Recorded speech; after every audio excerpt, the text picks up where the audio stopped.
A new police chief walks into his precinct undercover, hoping to observe his officers without their masks on. But when a white cop spits in his face, thinking he's just a nobody, the entire room is moments away from a shocking revelation that will leave them all reeling. It was a muggy Tuesday morning in August when Richard Nelson, a newly appointed police chief, stepped out of his car in the heart of Blue Ridge, a small city tucked away in the rolling hills of North Carolina. Dressed in a simple plaid shirt, worn jeans, and scuffed sneakers, he didn't look the part of a man who had spent 2 decades climbing the ranks in law enforcement. That was exactly his intention. Richard believed in seeing things for what they truly were, not through the polished lens of scheduled meetings or rehearsed welcomes. As a black man stepping into a leadership role in a precinct plagued by whispers of misconduct, he wanted to observe the department unfiltered. What better way to do that than to blend in? The precinct's parking lot buzzed with officers coming and going. Richard scanned the area, noting the casual banter and occasional glances his way. No one seemed to recognize him, which was unsurprising. His appointment had been announced just days ago, and he had chosen not to publicize his arrival until the official inspection later that morning. He adjusted the brim of his baseball cap and took a deep breath. The weight of his mission, to root out the toxicity festering within the department, pressed heavy on his shoulders. He was no stranger to resistance, but he knew this job would test him in ways he hadn't yet imagined. As he approached the building, the faint sound of laughter carried through the air.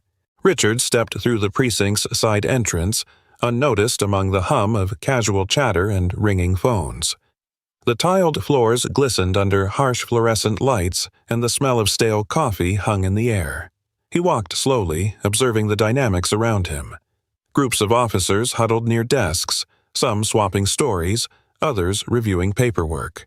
No one paid him much attention, until he paused near the break room. "Hey, you!" A sharp voice cut through the noise. Richard turned to see a white officer striding toward him, a smug grin plastered on his face. His badge read Officer Daniels. Behind him, a few others leaned against the wall, watching with interest. Richard opened his mouth to speak, but Daniels didn't give him the chance. "Lost, are we? This isn't a shelter," the officer said, his tone dripping with condescension. "You need to take that mess somewhere else." Richard froze, the words landing like a punch. He wasn't sure whether to correct the man immediately or let the scene unfold further.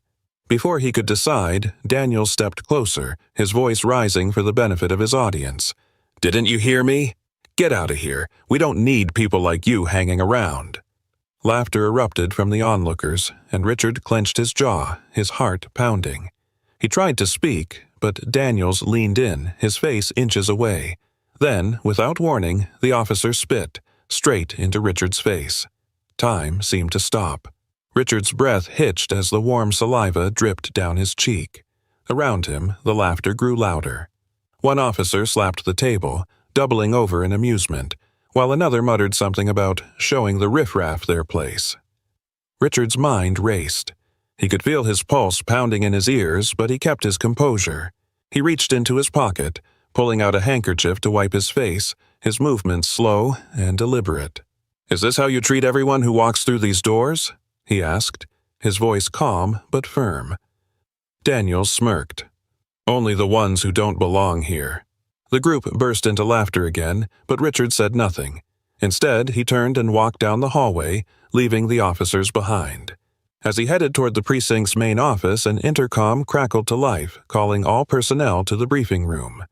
It was time.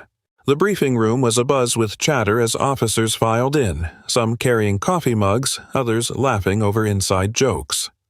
Richard entered through a side door, now holding a folder that bore the precinct's official seal.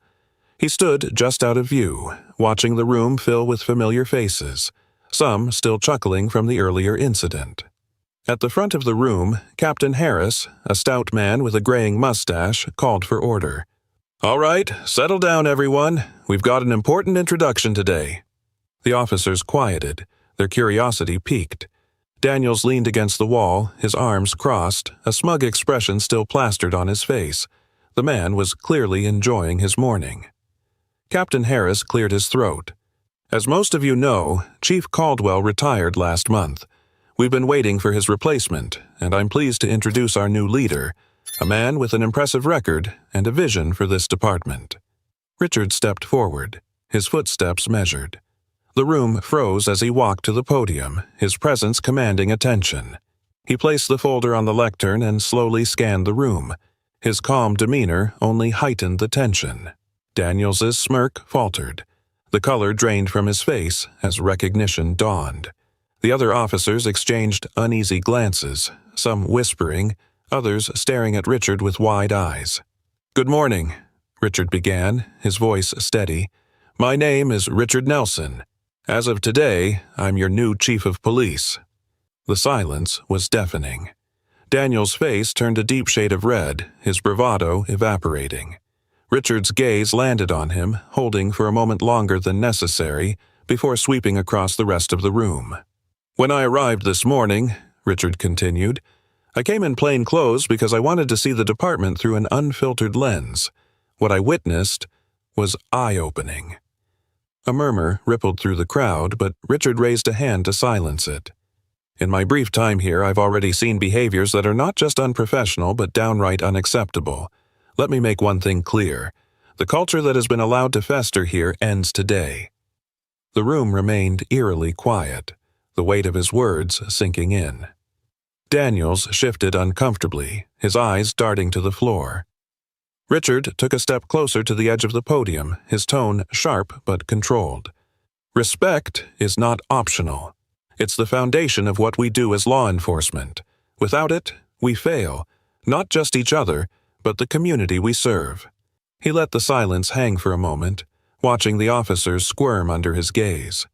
"This morning, some of you laughed at what you thought was just another powerless man being put in his place. But let me remind you, everyone who walks through those doors deserves respect, whether they're wearing a badge or not." His words cut through the room like a blade. No one dared to move. Richard let the silence linger, his gaze unwavering. The tension in the room was palpable, each officer acutely aware of the weight of his words. Daniels shifted again, his discomfort evident as beads of sweat formed on his brow. But Richard wasn't done. "I understand that change is difficult," he said, his voice steady but laced with authority. "But let me be clear. There will be no tolerance for behavior that disrespects the dignity of any individual, whether they are a colleague, a civilian, or anyone else." He stepped down from the podium, walking slowly toward the officers. His presence was commanding, yet his tone carried a controlled intensity. "Officer Daniels," Richard said, stopping just a few feet away from the man. Daniels flinched, his bravado from earlier completely dissolved. "You," Richard continued, locking eyes with him, "represent everything that's broken in this department. When you spat in my face, it wasn't just me you disrespected. It was the badge, the oath, and the community we swore to protect." Daniels stammered, "Chief, I didn't know." "That's exactly the problem," Richard interrupted, his voice sharp. "You didn't care to know. You didn't take a moment to think before you acted, because you assumed that man standing in front of you didn't matter. And that assumption is why this department has lost the trust of the people it serves." The room remained silent, every officer frozen in place. Richard turned his attention to the rest of the group. What I witnessed wasn't just one man's mistake, it was a culture where bullying and prejudice are not only tolerated but celebrated, and that stops now. He stepped back toward the podium, his voice rising slightly. "I've spent my career fighting for justice, not just in the streets but within the walls of departments like this one. Change isn't easy, and it won't happen overnight, but I promise you this, as long as I'm chief, this precinct will operate with integrity, respect, and accountability." Richard paused, letting his words sink in. Then, with a slight nod toward Captain Harris, he concluded, "Effective immediately. Officer Daniels is suspended pending an internal investigation.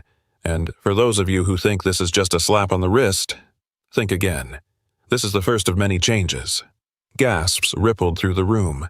Daniel's face turned crimson, his jaw tightening as he avoided the stares of his peers. Richard, unfazed, stood tall. "This isn't about punishment," he said firmly. "It's about setting a standard. If you're not willing to rise to it, this isn't the place for you." He glanced around the room one last time, his eyes locking with each officer's. "If you're ready to do better, to be better, then we'll move forward together. But know this, I will hold you accountable every step of the way." The meeting ended with a heavy silence, officers shuffling out of the room without their usual chatter. Richard remained at the podium for a moment, watching as Daniel stormed out, his face a mix of embarrassment and anger. The other officers avoided eye contact, their expressions ranging from guilt to quiet contemplation. Back in his office, Richard sat down at his desk, exhaling deeply. He knew this was just the beginning. Years of entrenched attitudes wouldn't change overnight, and for some, they might never change at all. But he hadn't come to Blue Ridge to make friends. He came to make a difference. The phone on his desk rang. It was Captain Harris. "Chief, I wanted to say, you handled that better than most would have," Harris said, his voice tentative. "Thanks, Captain," Richard replied, "but the real work starts now. I need a full review of Daniel's history on my desk by tomorrow. Complaints, incident reports, everything." "You've got it," Harris said before hesitating. "And, Chief, I think you shook a few of them today, in a good way." Richard hung up, allowing himself a brief moment of satisfaction before diving into the mountain of paperwork in front of him. Over the next few weeks, the precinct was a different place. Officers who once laughed at Daniel's antics now avoided him altogether, whispers of his suspension spreading through the department. Richard made it a point to walk the halls regularly, greeting everyone he passed, his presence a constant reminder of his leadership. Some officers took the change to heart. Officer Reyes, a younger recruit, approached Richard one day, admitting that she'd been complicit in the toxic culture out of fear of retaliation. "I want to do better, Chief," she said earnestly. "That's all I ask," Richard replied, his voice kind but firm. "It starts with you." But not everyone was willing to change. Daniels filed an appeal against his suspension, claiming unfair treatment. Richard held his ground, standing firm in his belief that accountability wasn't optional. The department's review uncovered a string of previous complaints against Daniels, ranging from excessive force to inappropriate comments. His appeal was denied, and Richard made it clear that the days of brushing misconduct under the rug were over. Despite the progress, Richard knew the road ahead would be long. Conversations about implicit bias and community relations were met with mixed reactions, but he remained undeterred. Each small victory, a recruit speaking up, an officer rethinking their approach, was a step toward something greater. One morning, Richard attended a community event where he met a young boy who shyly approached him. "Are you really the chief?" the boy asked, his eyes wide with wonder. "I am," Richard said with a smile. "My dad says the police don't care about us," the boy said, his voice barely above a whisper. Richard crouched down to meet his gaze. "I can't change the past, but I promise we're working to do better," he said gently. "And if you ever need help, you come find me, okay?" The boy nodded, a small smile breaking across his face. It was moments like this that reminded Richard why he had taken the job in the first place.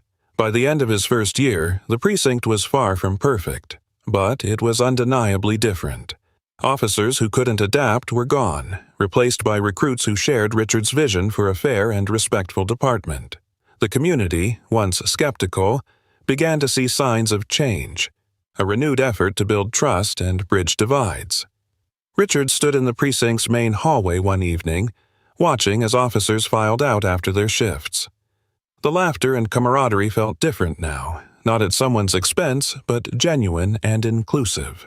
He knew there would always be challenges ahead, but for the first time he felt hopeful. Change was never easy, but it was worth every fight.